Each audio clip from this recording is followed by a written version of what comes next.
are live. You guys are watching the behind the scenes recording of the Smoke Ring Syndicate, hanging out with Mr. Joe Davidson, aka Oklahoma Joe. Can you hear me still, Joe? Absolutely. Thanks for having me this morning. Absolutely. Thank you for breaking off a little time to hang out with us. Looks like you got the fire going there, It's a and little chilly morning today in Oklahoma.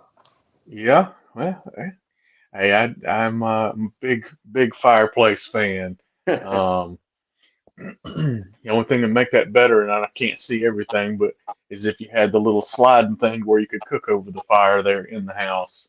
Of course, I call that pitchfork fondue. So Yeah, we've got these little forks we cook steaks on and everything under the fireplace like that. So yeah, yeah. All right, we're gonna hit the intro. We'll get right into it. you betcha.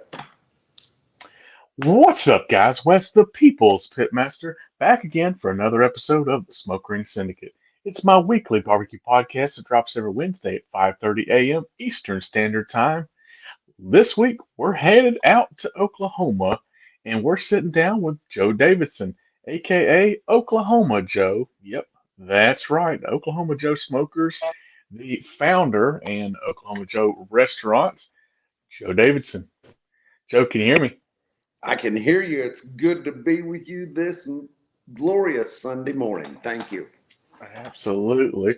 So we record our episodes a little early and we drop them on Spotify every Wednesday at 5:30 a.m. But if you're watching us now, you get to see the behind the scenes outtakes and anything crazy that goes on. That's awesome. so so Oklahoma Joe, uh, just kind of for my listeners, everybody's pretty much you're a household name with the smokers and just the Oklahoma Joe OKJ as it's seen and kind of known by. Walk me through what before the companies, before the barbecue, what got you interested in barbecue? Growing up, did you grow up around somebody that was barbecuing, or what got you interested in barbecue? And then we'll transition into what got you started building and cooking. Great question. The reality is that I came from a fourth generation family of ranchers in rural Okfuskee County in Oklahoma and near Okemah, where I'm talking to you from right now. And I just always was raised up where we literally butchered our own cattle, our own hogs. And my first memory was when they would butcher hogs, they'd kill the hog, they'd butcher it out, but then they'd have a big old 55-gallon drum with fire built around it full of water, and they'd be dipping that down there and then scraping that hog. And then once they got it all scraped off, then they'd salt it all down with just salt, and they'd Hmm. put it in the smokehouse. And that was kind of my first memory of something similar to barbecue, not barbecue, because I will tell you that my grandparents and my parents, they cooked steaks until they were dead. I mean, they were gray. Oh, it was over pecan wood, so I loved the smoky flavor. But I was like, man, really, this is not very good. I'm not a big fan of this. I'd rather have fried foods than this. So then as we progressed in through our years, and I went to college at Oklahoma State University, that was really the first time that I ever ate a steak that wasn't overcooked at a place out there. And I was like, oh my gosh, this is really good. And then, but I will say that as a kid, there was a place called Wild Horse Mountain Barbecue that was in Sallisaw, Oklahoma. And it influenced me greatly because that was the first time I ate a chopped beef sandwich with barbecue sauce and pickles and onions on it that rocked my world. I just was like, oh my gosh. And Hubert, the owner of that, always would be chopping that beef, and he always had a cigar in his mouth, and he was the character of all barbecue characters, and it truly impacted me. So Yeah. and fast forward a little bit, when we were at Oklahoma State University. I've got my bachelor's degree in ag education and Hmm. my master's towards ag engineering. Hmm. But when we were going to football games, I lived one block from the stadium, and me and my buddies would always cook briskets in the little R2D2 units, little, Cajun cooker things, and have a brisket contest. So that was probably 1981, 82 in that range when we're doing that. Yeah. Paige, my wife, and I, we got married very young. And so that was what really led me to Oklahoma State was following her because she wanted to get her elementary education degree there as well. So Hmm. I was a welder by trade. I went to the Yeah. welding school, American Welding School in Tulsa, Oklahoma, worked in the oil field. Welding is how I paid my way through college. And then as we approached the end of my bachelor's degree and moving into my master's degree, I thought I'm going to save up some money. I saved up $2,000, went to the state fair of Oklahoma, and um, the first weekend I sold the first 12 cookers that I took there. And when the fair was over, I had orders for 108 more. That was in 1987, and that's when Oklahoma Joe's was born, was at that state fair of Oklahoma. Wow. So it was kind of one of those surreal moments where you're going, I wanted to be an ag teacher, then I wanted to become a college professor, but now I'm going to become a smoker manufacturer. And that was Yeah. a change. Now, I will tell you that my wife was very supportive, that my parents and my in-laws thought I'd lost my mind at that point in time. So, because, it was like, oh my gosh. And I was like, wait a minute. My wife now is an elementary school teacher, makes $16,500 a year. We don't need any more money than that. It's more than we've ever had. And I'll just build the smoker company and turn the profits of it into building more and more smokers and more equipment, et cetera. So that's really how it started. But at the Hmm. same moment, the first year that I started the smoker manufacturing, I also went to my very first barbecue competition. And Okay. it was that was life changing as well. Because when you go to a barbecue competition, and this was actually a T-Town barbecue competition in downtown Tulsa, Oklahoma, and you get down there and you're getting to hang out with some people that are legends like Danny Head and others that were Yeah. at that competition, and they're not just competitors, they're mentors, and you get to hang out all night long cooking barbecue, and you know how this is, drinking beer and just Hmm. soaking up life, and Yeah.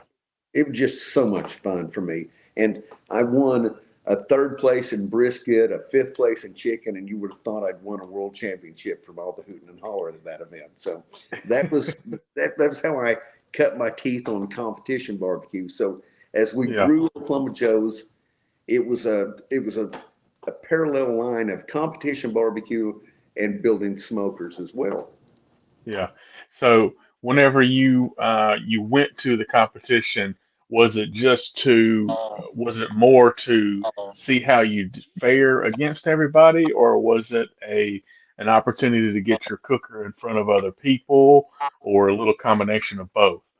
It was truly it was a combination of both, more so though about promoting the smokers, because I knew that if I'd got people that are championship caliber barbecue pit masters convinced to smoke on my smokers, that would help grow our brand. Is what it boiled down Yeah. to.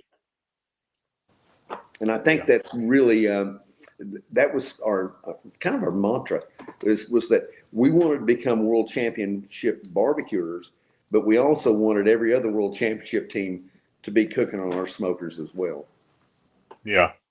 So it was the opportunity on both fronts just to kind of prove your worth and prove your smoker really too. Because I mean, if you say, "Hey, this is a world championship smoker," Mm-hmm. that holds a lot of weight, I'm sure.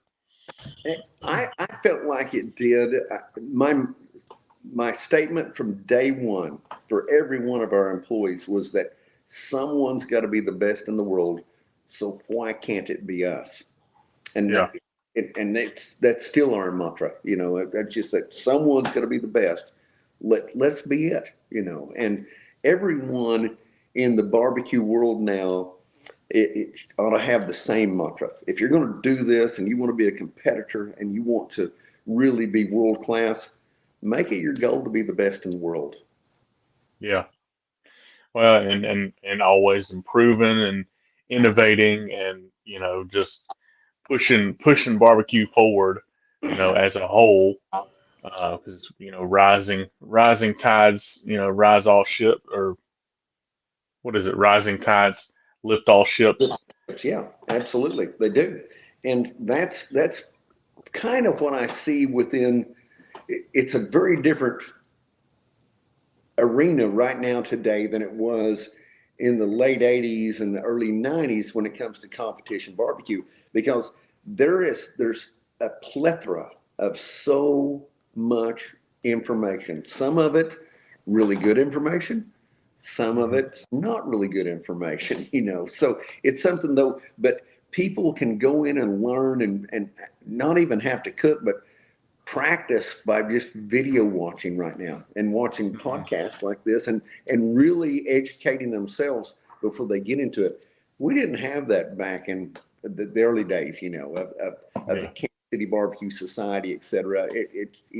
I'll never forget my very first American Royal and it was in 1988 actually, and I brought maybe 7 or 8 cookers up there, and I set them out in front of my little team. It was just me and my brother, Roger Davidson. And we set those up. We had nothing but those old lawn chairs to sleep on, So that was kind of what you had back then. And the people that came by and saw the smokers, and there was, I don't know, back then there might have been 200 teams back at that. Now it's 625 teams, but there weren't that many teams there, and it was just the camaraderie and the feeling and the hope and the joy of everything that was going on in the world of barbecue there at Kemper Arena in the parking lot of that. It was like, my gosh, this is something that I want to be really part of. And Yeah. then it was mentoring that helped you grow your skill. And now Yeah. you've got other opportunities with technology you've got today. Yeah.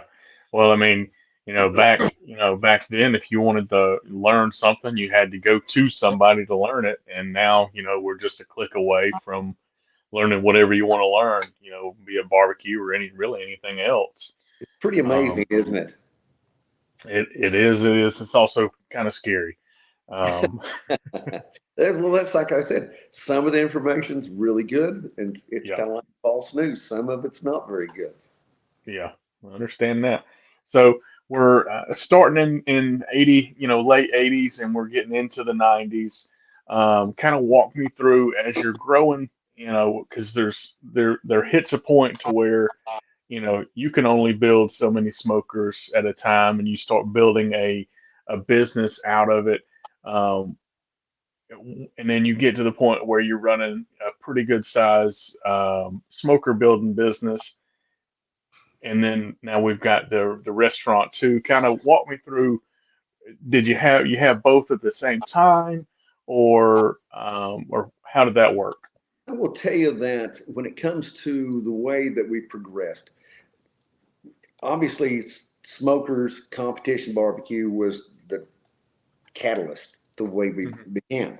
But as we grew our business and I became friends with so many people within the competition world, and even the reality was that even within the competitors that I had in the smoker world or the grill world, if you call it that, we Hmm. would all come together at these events and have so much fun together that we wanted to spend more time with each other.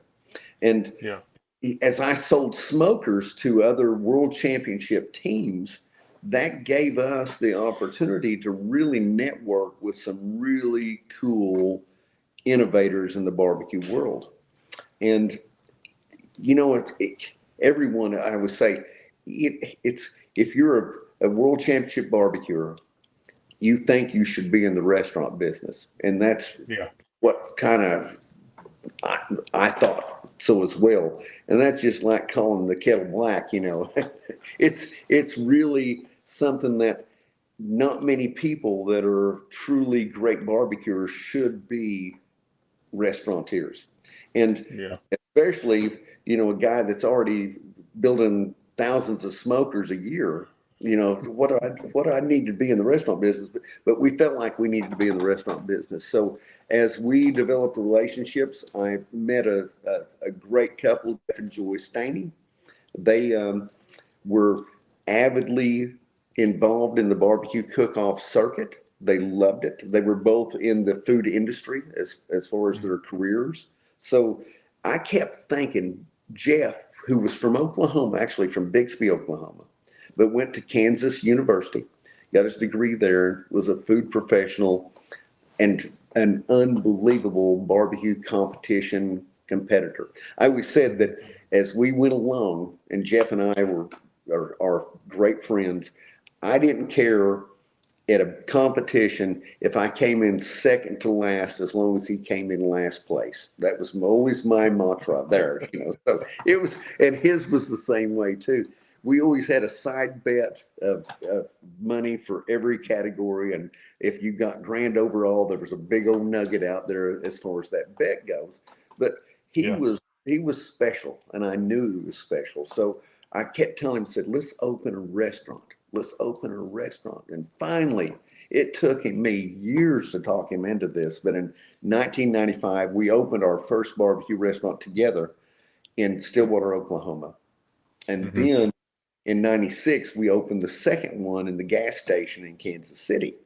And that was kind of our entry into the barbecue restaurant world.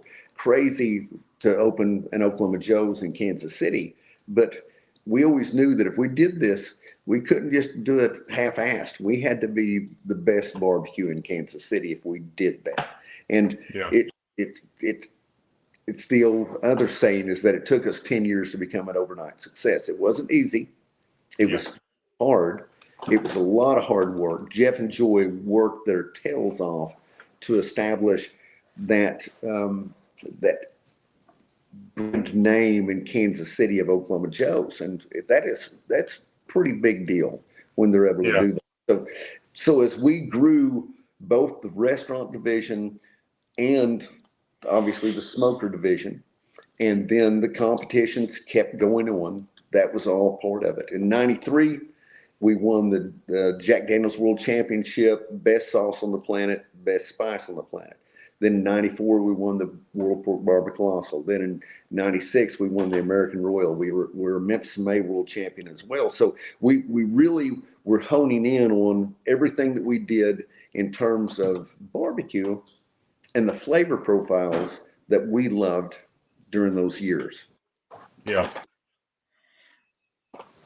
So you're basically running two businesses at once, and at what point do you decide, you know what, I can't do, there's only 24 hours in a day, and I need, I need a great deal of those hours for the restaurant industry. And, are you picking a passion between the two, or was it, what was your thought process We stepping, away from building the smokers yourselves and the acquisition? By the time I will say that we were in Perry, Oklahoma from 1987 until 1994. We built a new plant in Stillwater, Oklahoma in '94, and then by '96, I had 100 welders working for me, and we were running 24 hours a day, and that was, keep in mind, even at that point in time, I'm in my mid 30s, so Hmm. it was a lot, and our sales numbers had just went slightly over 10 million a year in smoker sales. So it was a lot to keep up with. And Yeah. I've got an ag degree, and I've got a mind for math and algebra, but boy, it was growing into something that was really big to keep up with, you know. And I think that from my perspective, I really wanted to be able to see our company grow further. And I just Mhm. knew that if I could get it to go into someone that had better resources, this is Theodore, by the way. It'll fit. So if I had better resources and support engineering, we could take it to the next level. And Yeah, it was that drove my decision to actually sell Oklahoma Joe's more than anything else, was to be able to keep it growing more. That was, you know, it all sounds great on paper, and yeah, someone's always got to be focused on that ball to keep a business growing. And yeah, you know, we all learned some lessons from that too. yeah. And so you made the decision. It was Charbroil or Charbroil or WC Brown Charbroil. Company out in Charbroil. Uh, yeah, So no, it was WC Bradley back when you guys made the swap you know, or the so sale. WC is the kind of the parent company of Charbroil of Oklahoma Joe's. They bought the New Braunfels Smoker Company at the same time, and they own Saber Grills. I mean, they are. It's a privately owned, family owned, Christian owned business Mhm. out of Columbus, Georgia, Yep. and that was what really attracted me to that group. Was that I was like, man, these people, they're they get it. They understand it. They take care of employees. They do all the things right, and they Yeah. still do today. Yeah. Well, and that was what I was I was like, I wonder if we're going to mention the WC Bradley, just because it is a Georgia-based company and I'm based out of Atlanta. Ah, Um, we actually this coming the 25th of March is our second annual Georgia Barbecue Day. Our governor actually signed a holiday ah, for us for the ah, 25th of March. that is So awesome. little side note there. Hey, Um, I'm going to tell you, I love Georgia and down there that Georgia Alabama line. Good gosh, it's just the Phoenix. That is some cool country down there, no doubt about it. yeah, yeah. So when when you're building as many smokers as you are, and was it did they approach you, or did you say, hey, anybody looking to buy a massively successful barbecue building company, or what was the process in getting because when they a lot of famous people say the goal in business is to be acquired, and you made it to be acquired. Was it how did that shake out? So it was quite interesting. We had been attending the National Hardware Show for years and years, and Hmm. during that time, that's when you get to meet other industry peers and professionals. Okay. And I really made it a point to meet everybody and go to their booths, say hello, who I am, what we're doing, etc. And that I got to meet the executive team at Charbroil. Hmm. I I told Paige, and I do this quite often. About every 10 years, I get itchy feet and need to kind of reinvent myself. I want to do. I just like new projects and new Hmm. journeys and ventures. So I told Paige just overnight. I just realistically, God told me, he says, you need to sell Oklahoma Joe's. And I was like, okay, if you're telling me to do that, I'm going to do that. So I literally called the executive VP of Charbroil on a Monday before Thanksgiving in Hmm. 1997 and said, hey, Mike, would you have an interest in purchasing Oklahoma Joe's? He was like, wow. Didn't even know it was an opportunity. And I Hmm. said, well, it would be. And he says, let me digest that with my Thanksgiving turkey, and I'll be back to you next Monday. So 7 days later, he calls me up and says, we're interested for certain. We started doing Yeah. the due diligence immediately, or they did, and we were providing information. And literally February the 3rd of 1998, they bought Oklahoma Joe's at that point in time. That's how fast that happened. It was Wow. it was amazing. It was amazing. And part of the thing was that I went with the deal. And when I say I went with the deal, I mean it literally meant that they had already bought the New Braunfels Smoker Company, and they wanted me and my family to move to New Braunfels, Texas, so that Hmm. I could run the live fire division for them. And so I was the director of research, design, and sales. That's what it boils down to. And so we moved our little family. Again, we're in our mid 30s. We moved to Texas as Oklahoma Joe, and it was the most wonderful journey that our family's ever been on. We were tourists. Texas is a unbelievably special place, especially the hill country, New Braunfels, San Antonio, Yeah. that region. And number one is that historically speaking, there's so much to learn. Then, from the perspective of food, it's just an explosion down there. Barbecue is Yeah. just so traditional down there that I loved it. And not to mention, man, the lakes and the rivers and the deer hunting and everything. It's just like, wow, it's like I've come, this is spectacular. So we went with the deal. We grew our sales from 10 million a year for the Oklahoma Joe's brand. In 3 years, we grew it to $45 million a year. And that was when I was going, this is what my dream was to have someone with the resources, the capital, the ingenuity, the sales force to help make this happen. And Yeah. it did, so that was a really great experience. But after 3 years, I had 2 years in my contract that I had to stay. I stayed 3 years, and I was like, man, I want to get back to Oklahoma, the ranches, the family, the friends, etc. So that's when I left Oklahoma Joe's smoker division and came back to Oklahoma. But I Mhm. still was in the barbecue world, So it's Yeah. something that it was something that I didn't want to leave the business entirely. Jeff was running the restaurant in Kansas City. Hmm. We closed the one in Stillwater. And I just was like, I've got to continue to do things in the barbecue world. And so a new chapter in the life of Joe Davidson and Oklahoma Joe's as well happened then. Yeah. So,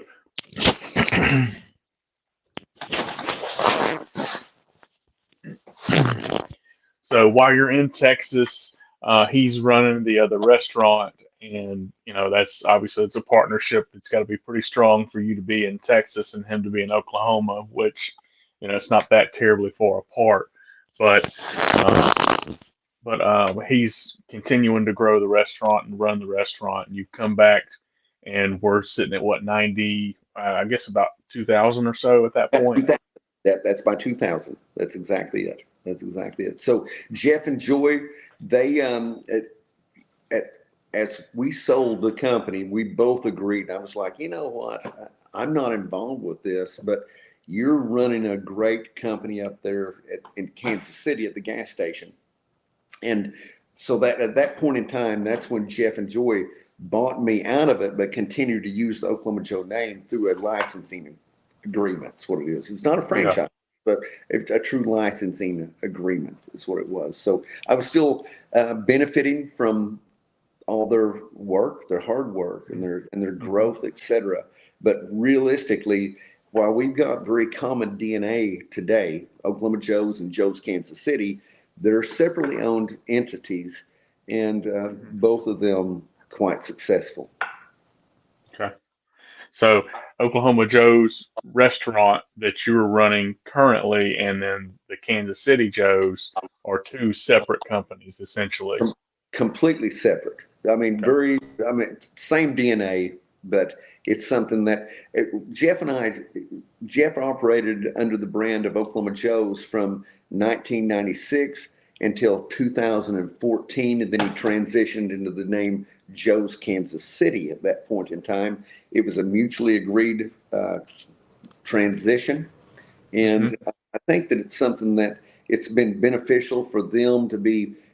Part of it is that the number one barbecue joint in Kansas City being called Oklahoma Joe's, I think rubbed the tourism department bad. That's what it boiled down to. So the visitors and tourism department might have put a little pressure on some people as well. You never know. Yeah. I say John Harrison says the original restaurant in the gas station at 47th and Mission. Yes. Yep. That's the one. Seventh and Mission Road. I'll never forget when Jeff and Joy lived about 4 blocks away from that location. And he said, we'd been looking for a location in Kansas City and had seen so many cool spots, old fire stations and stuff. And I was like, this is cool. He called me up and said, come up. I found the perfect location. And when I got up there, he brought me to this Diamond Shamrock gas station that had Chester chicken in it and a liquor store attached to it. And I was like, you're joking me, And he was like, no, isn't it cool? And I was like, okay, tell me what your thoughts are. He says, well, we'll do this and we'll get rid of the Chester chicken and we'll have a barbecue and we'll have a liquor store. I was like, well, hell yeah. All we need is a laundromat. We just live here. We never have to leave the place.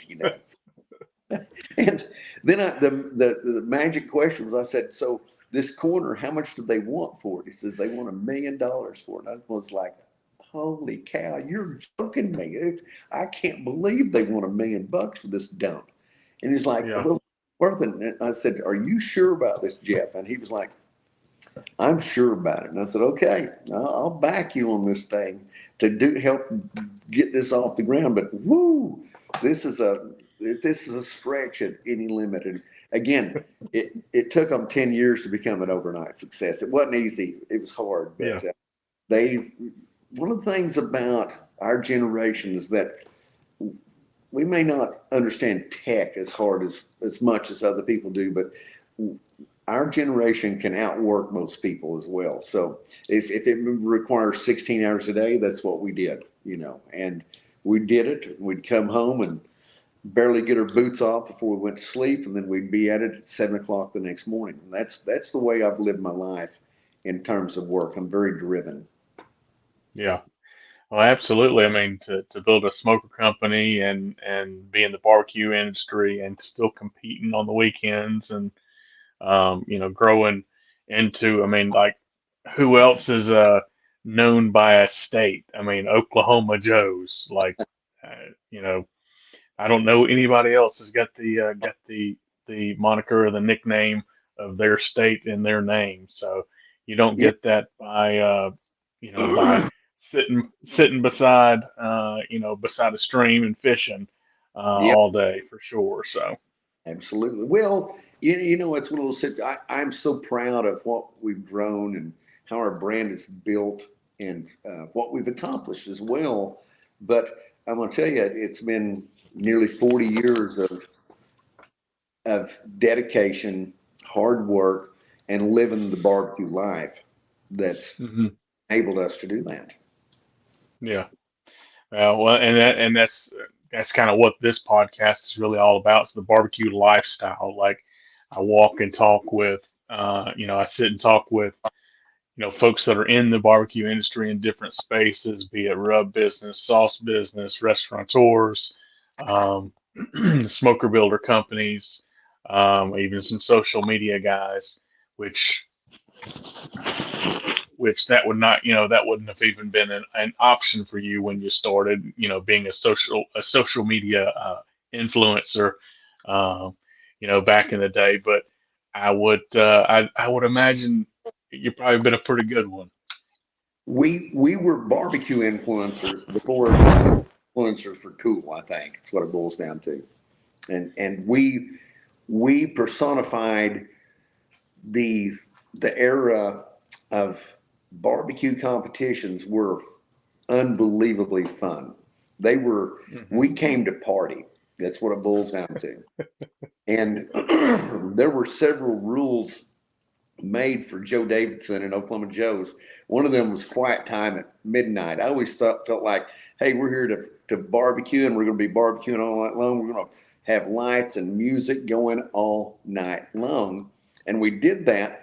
And it got to the point I eventually thought, this is kind of like the tactics of Vietnam. If you play loud music all night long and your competitors can't get any sleep and don't feel good the next day, we're going to kick their ass the next day. So that was kind of what we were doing.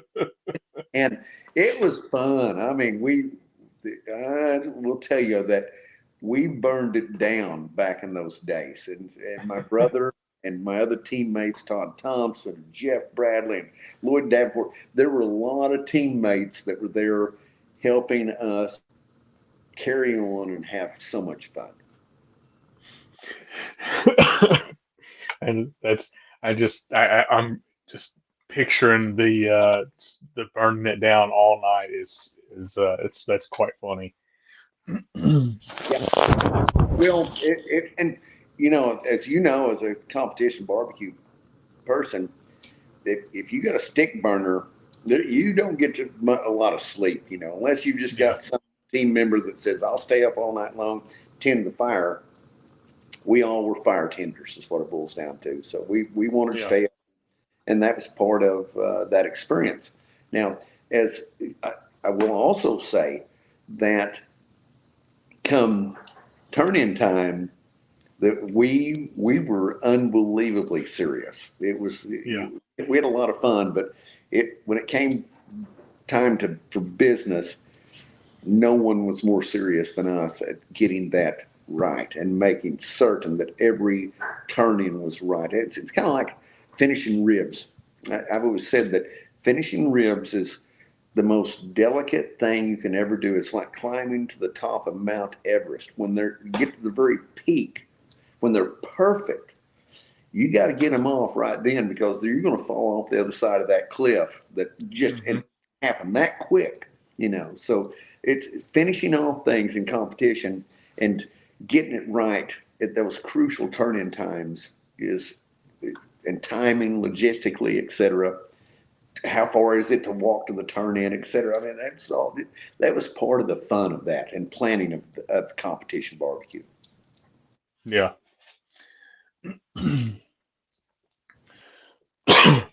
So you come back to Oklahoma, and your partner on the barbecue restaurant kind of makes his way, and then you start your own, or how does that start out?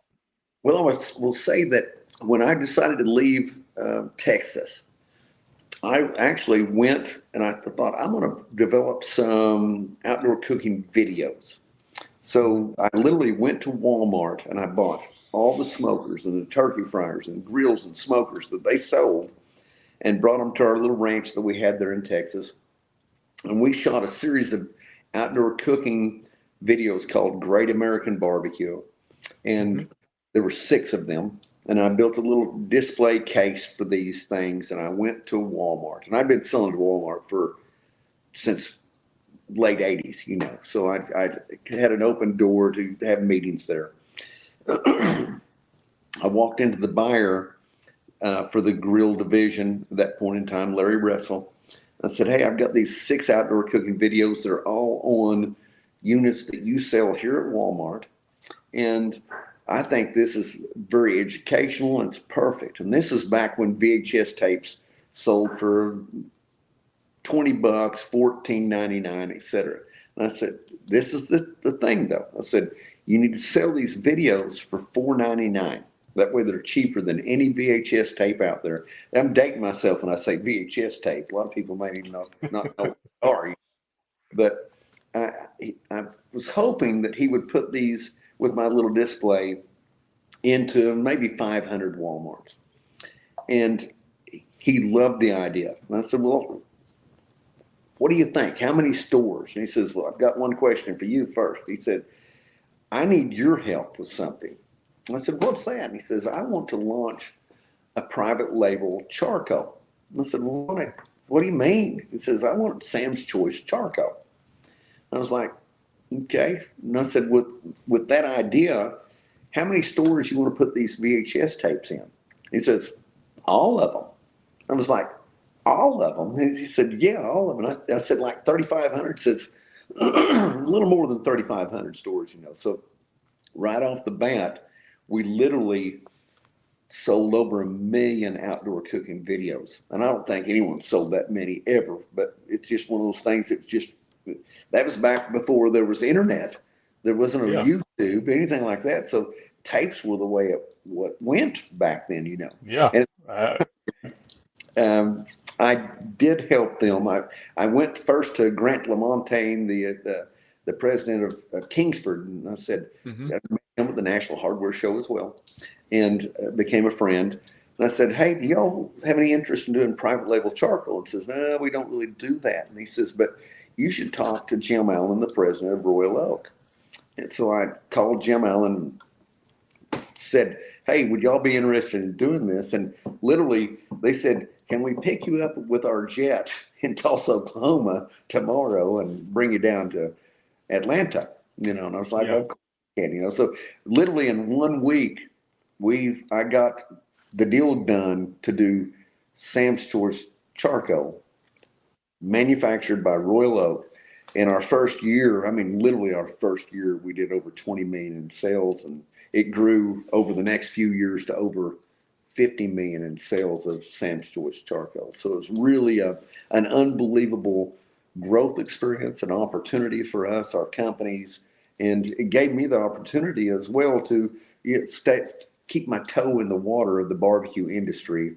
And I did that literally from 2000 until I left them in 2009, and they obviously they're still doing work for Walmart. So over the years, there have been over $1 billion worth of charcoal sold from that one little meeting that day. Yeah. Well, just so you're aware, 50 million is a little bit more than a toe in barbecue. Yeah, yeah. It was a wonderful experience, and I had so much fun doing it as well. Yeah. That's wild. That's absolutely wild. It's So, it, it's been God has blessed us and our family with the barbecue world, and certainly and continues to do so. And we're really and we love that. And we're still growing, and we're still looking forward to the next opportunities. We've got a new location. We're opening in Owasso, Oklahoma, in another month. We've got a location we've bought down in Okemah, Oklahoma, where I'm at right now, and that's mhm, right on I-40. That we're going to put our very first Oklahoma Joe's barbecue and steakhouse in. So it's going to be it's going to be a lot of fun. The next year is going to be really exciting for us. yeah. So you've got the barbecue restaurants, and how many do you currently have open that are yours? We have got three restaurants that are in the Tulsa metro that are ours. We've got two that are in Omaha that are owned by franchisees that are Oklahoma Joe's as well. And then again, we're opening the one in Owasso in about a month, and then Okemah. So we'll do that, and it's just wherever kind of the wind blows us and the opportunities come up is where we look at it. We're looking for low lying fruit and opportunities within the restaurant world. Hmm. So, well, I mean, I guess you can't be the state of Oklahoma first name if you're not going to, take whatever opportunity there is to grow in the Oklahoma area and beyond. Do you see yourself in the future? Man, you're up to what was that six restaurants with your name on the front of the building. Do you Uh-huh. see yourself becoming a restaurateur, like kind of like the namesake, just going across the Midwest as like not to mention a competitor, but like a famous Dave's level, a Sonny's barbecue level, something like that? Or where do you see Oklahoma Joe's going into the future? I think that our goals would be number one to expand into the Oklahoma City metro market. You know, where, again, I love being home in my own bed every night. And when you expand beyond that 1 hour, 1.5 hour drive, you're not going to be staying home very often. And Hmm. I don't think that that's something that I'm interested in doing. You know, now the next generation, my son, he may make a decision someday that he wants to do that, you know, but right now, we just want to focus on our opportunities here within Oklahoma. We also um, will be launching via a new USDA facility, being able to cook barbecue and ship it outside of the state of Oklahoma as well. And mail order barbecue is very popular, and we've done it before, but it's something that we really want to be able to do that. The same aspect when you've got a USDA inspected facility, it gives us an opportunity to partner with people like US Foods and Cisco, Benny Hmm. Keith, in order to provide barbecue into their distribution channels to restaurants that really they don't really want to be barbecue joints, but they'd love to have pulled pork or a brisket sandwich, Some etc. So those are things that we're looking at right now as opportunities. Okay. So it's looking into the possibility of putting, not your restaurant and not your name on the front of the restaurant, but your food in the restaurants. That's Um, that's that's it's a exactly. very it's very interesting way of growing the name and the brand that way too. Because having 40, 50 restaurants is probably pretty tough on the psyche and the ability to you know sit in one place for very long. But going at the Cisco, the being able to put it in another restaurant that's not your restaurant is that's very interesting but smart way of growing the brand. Well, it's something that obviously it's not the normal aspect of growing a brand, but it's something that it puts a lot of the heavy lifting on other people's shoulders. Is what it boils down to. And we really, and it's not about working harder; it's working smarter as well. Yeah. Perspective. Well, and that was kind of I was like, that's pretty smart because I mean you can still feed a bunch of people, but you may never shake their hand, but they've had your food, or what it is that you do. Exactly, Um, exactly. And that's which I the mean, thing we love about our partnership with Oklahoma Joe's Smokers division is that, yeah, I mean, I look at that as a method of saying there are literally hundreds of thousands of smokers that are sold every year that have this Oklahoma Joe brand on it. And that's a little billboard in hundreds of thousands of backyards. So the name yeah, recognition will continue to grow. I believe that Oklahoma Joe's as a brand is going to become more than just smokers and grills and utensils and accessories. It Oklahoma Joe's has the opportunity to become a lifestyle brand as well. yeah, And I yeah, really believe that the folks at WC Bradley, they've got the chops and the how to make that happen. yeah.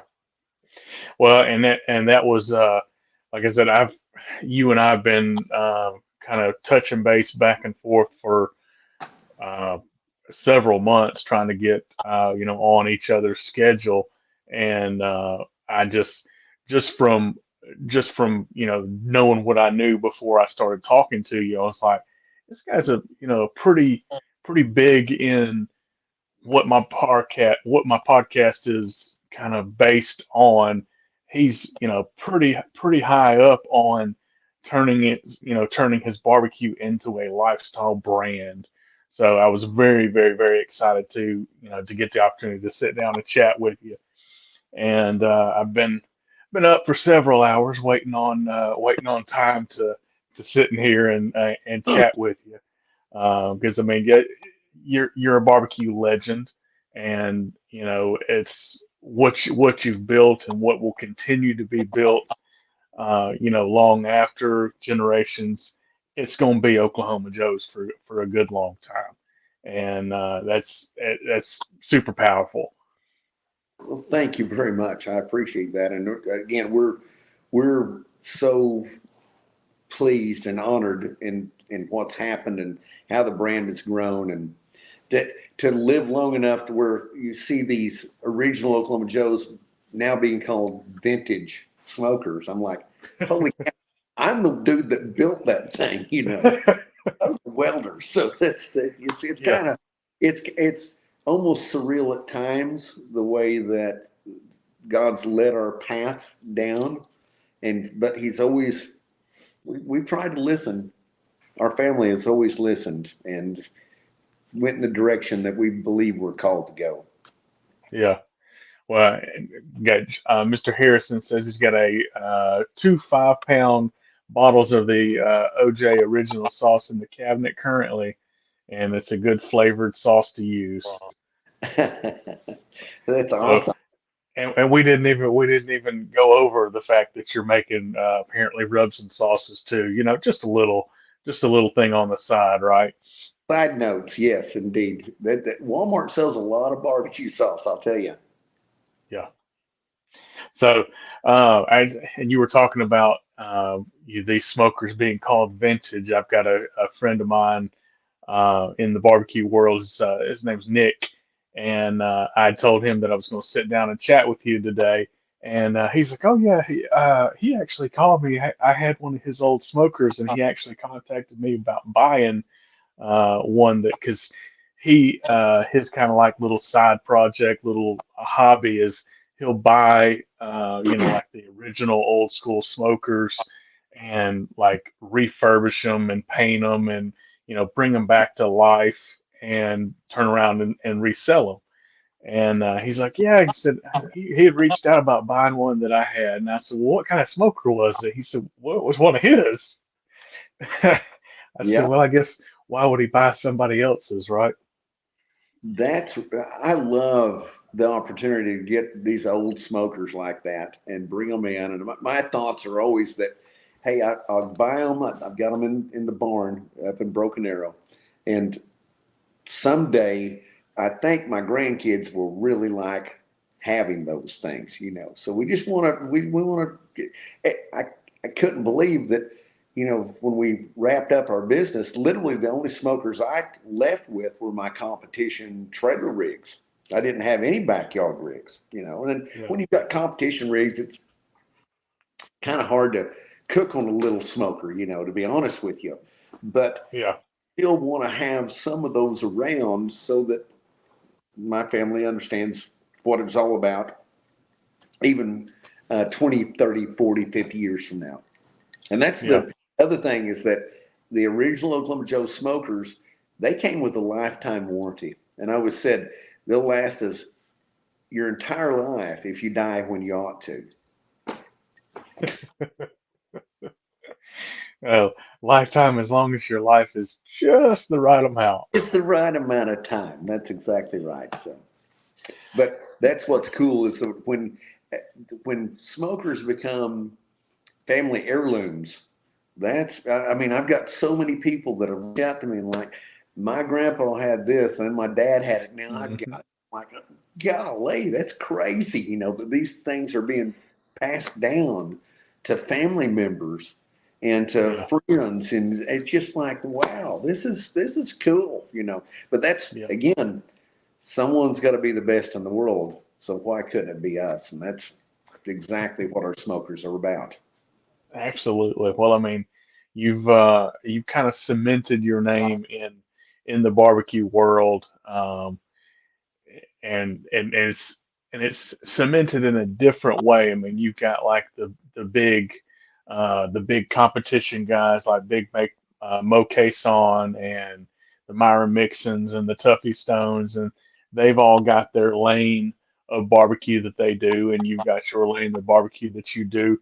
But I mean, if I said, "Oh, I'm going to talk to Joe Davidson," people wouldn't know quite as much what I was talking about as if I was saying, Mokeson um, or Myron Mixon. But if I say Oklahoma Joe, they know exactly who it is.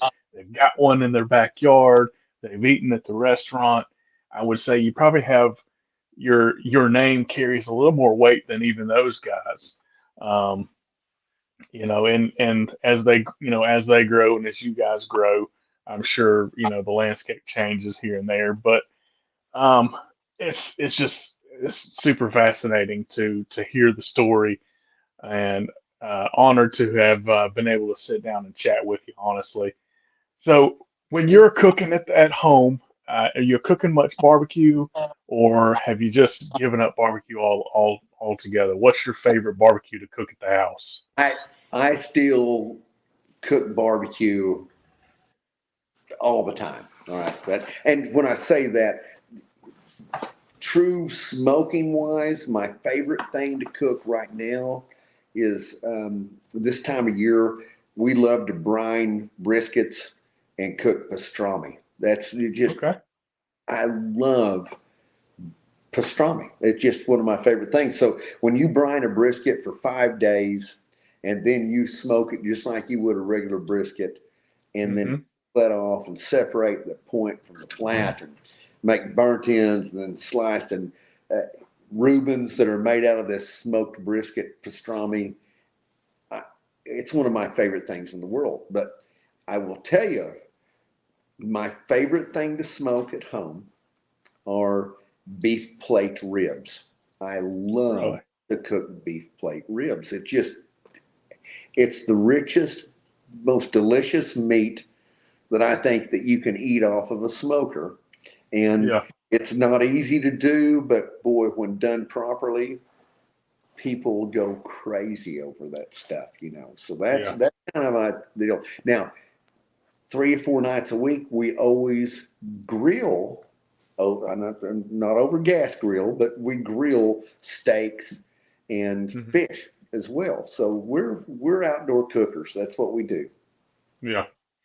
Well, and I kind of figured that was probably still a big part of it, getting outdoors and cooking outdoors. Um, you're cooking on just your stuff, or do you cook on other brand cookers just to kind of see what they're doing, or do you just keep it 100% on Oklahoma Joe stuff? Pretty much 100% Oklahoma Joe's right now because it's what we are, from that perspective. Years Yeah. ago, I would buy other people's units and cook on them just to see what it was about, what the competition was doing, etc. But at this stage in game of our life, we're pretty much 100% Oklahoma Joe stuff, unless it's something that is a custom built grill that that's mine. That's no one else has one like it, like a Santa Fe grill or Santa Monica grill, etc. Yeah. We I like big open charcoal wood burning grills. I like those things. So Yeah. So, so you're keeping everything Oklahoma Joe's, and as we go, and your son, is he already a part of the Oklahoma Joe stuff, or is that something that's coming up? Riker, And do you eventually pass the baton, or what's your thoughts for the future for absolutely. you? Our Riker, my son, and my daughter-in-law Emily, they're currently our directors of operations for our restaurant division, and they are intricately aware and dedicated to the brand. And I mean, they're key to this. And Hmm. the whole goal would be within, you know, 5, 6 years that they're literally running the entire division, the restaurant division at that point in time. I'll still be part of the board. I'll still help drive decisions and directions and give what wisdom I'm able to give that to them as well. But yeah, I think that it's when you look at succession, it's never been my goal to leave this out of our family. I want it to be part of our family, and it would be a dream come true if our grandchildren someday would take it even to the next generation at that point in Yeah. time as well. Yeah. So it's kind of like I said, the barbecue lifestyle for life and for generations, and it's just I kind of feel like you've built something that, regardless of which moving part that's got your name on it, is going to continue. You know, some of them may rise and fall, but I think the moniker Oklahoma Joe is going to be a part of barbecue for a good long time. I think you've done a very good job of ensuring that is going to be a big part of barbecue moving forward for sure. We sure hope so. There's no doubt about that, and it's something that again, it all things come and go, but if you've got a great product and people and you take care of your customers and you've got a fan base that's large enough, it just goes on and on, so it's kind of Yeah. like music in a sense, barbecue and Mhm. music, and it's like, hey, artists come and go, but their songs are always there, and as long as Yeah. our smokers are always there and our restaurants are always there, I think that's what our dream is, to Yeah. be part of the barbecue lifestyle. Yeah. Well, like I said, I mean, I said it earlier. This was kind of like my uh, one of my pinnacle people that I wanted to sit down and chat with was you, just because I mean, before I knew anything about barbecue people, having a smoker with OK Joe on the front of it, I'm like, oh, this is a cool smoker. Didn't really think there's probably a Joe that exists somewhere or existed somewhere, and here I am sitting and chatting with you, um, via the internet here. It's just kind of pretty awesome for me for sure. Will, hey, it's my honor too, and you're doing such a great job with your podcast, helping educate people, spread the word and the gospel of barbecue, and that's cool. Yeah, for sure. I'm probably not going to put this on VH tapes and sell it at Walmart, but hopefully, some plenty of people get to see it. There's still probably some of those VH tapes out there, so Yeah. Well, and we don't have a player to play them anymore. That's a problem. yeah, that's I was sitting there thinking whenever you were talking about that, I was like, well, I'd love to see that because that's surely somebody somewhere has got that or has seen one of those. That'd be something to find, something to I need see. to pull those out. I think I've got a case of them in the attic somewhere, and I should pull Really. and have them digitized to Uh, look back and see what they were like. I imagine this kid that was making these VHS tapes, dreaming of selling them to Walmart, and it yeah. it Uh, happened. you you let me know. I'll take care of the digitizing and we'll put it out on social media. You let me know. Absolutely, Um, I need to do that. Uh, it's kind of odd because I do this podcast and I stream it via Facebook and a couple of different places. I really thought, and it may be just too early for some of these folks that barbecued and stayed up all night, barbecuing too late and too long. But I really thought I was going to have like just a massive amount of people jumping in and saying stuff on the side here. I've got my comments off to the side. They've missed a big opportunity to get their question answered by the Oklahoma Joe. Well, they can always give me a call. My number's on the side of the barbecue sauce bottles. Is it really? It, that people will say, even Paige will say, "Why do you have that on there?" I'm like, "Hey, if someone's got a question about barbecue sauce, and if they just call a call center, they won't know what to tell them. But people are often shocked to know. Dial that number on that; it forwards to my cell number That's awesome. because I That's awesome. want to know." Yeah, that's uh, that's crazy awesome. So I appreciate your time, sitting down with me and sharing your story and kind of what you've done, where you go, what you were doing, and where you're going from here. Super fascinating, and I really hope that I get to see the progression of seeing Oklahoma Joe barbecue in restaurants, and that's a very interesting way of growing the brand for sure. Didn't Well, expect that. well, thank you for having me, and it's been my pleasure. And look forward to seeing how you continue to grow as well. Fantastic. Thank you so much, sir. We're going to table it from here, and we'll catch you next time. See ya. Guys, if you've enjoyed this week's episode, we'd appreciate a review, a like, a share, and as always, keep smoking. Thank you so much, sir. See ya. Awesome to get to chat with you, and I'll shoot you the links to this whenever it goes up. It's currently on Facebook and all that, but I'll edit it down and remind me the dog's name so I make sure to put her in there. That's Theodore. Him in there. Put Theodore. Yeah, Theodore in there. that's him. Thank you, Theodore. Thank you, Joe. Thank you. See you later. See you, Bye buddy. bye. Bye bye.